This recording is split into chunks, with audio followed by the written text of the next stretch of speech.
Does the apple add to it, you know, the back to school feel?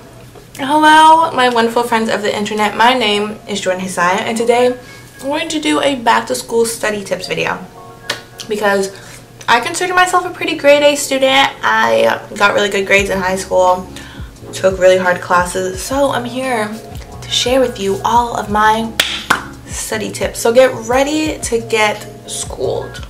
The first study tip I have for you guys is to know the type of learner you are. Everyone learns in a different way. They learn better in different ways. So you need to take the time to figure out what works best for you and then use that way to study. So if you're more of an Audible learner and you learn better through listening to things, then look up videos on the topic or really pay attention in class so you can try to relay that information to yourself. Or if you're more of a visual learner and you need pictures and graphs to really understand information, then do that. Look graphs up online or pictures in your textbook or whatever the case may be.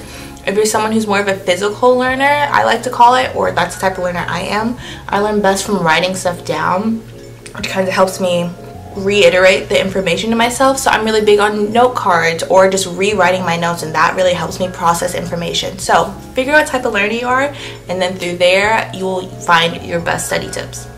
My second tip is to listen to the right music. For me, music is a really big part of studying, and there are even studies out there that say that listening to jazz music or classical music can better help you process information.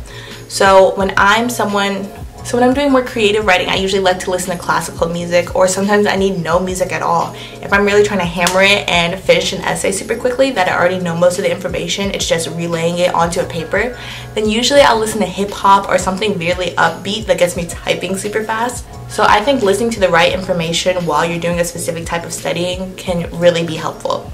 My third tip for you guys is to plan and prioritize. I know no one really wants to do it, and even though you probably bought that super cute planner, you're probably not going to use it, but it helps so much to know what's due and when it's due, and then from there study based on that. So something for me is that, like, if I have 10 assignments and I'm really freaking out about it, know when each assignment is due, and based on that, focus on that assignment and knock it out, and then move on to the next one. So planners are really great for that, or even just listing it out on a piece of paper and knowing what you have to do first can be so helpful.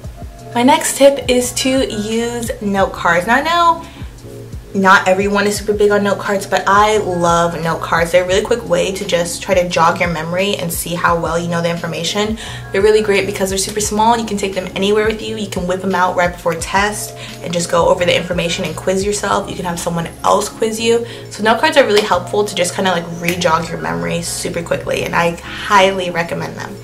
My next tip is to try not to procrastinate. Now I personally, depending on the topic, will procrastinate, and it's not the best habit, but if you really just take the time and get it out of the way, then you won't have to stress about it later, which will be less stress, and you might even get a better end product if you don't. Now granted, sometimes my best papers I write come out of procrastination, but that causes me so much stress. So save yourself the stress, the worry, and just get it done when you know you need to get it done, because you know you're procrastinating. You know you are. So those are all of my study tips for you guys. I hope you guys enjoyed this video, and I hope you found it helpful. If you guys want more back to school videos, don't forget to give this one a thumbs up. I love you guys so much, and I will see you in the next video. Bye, babes.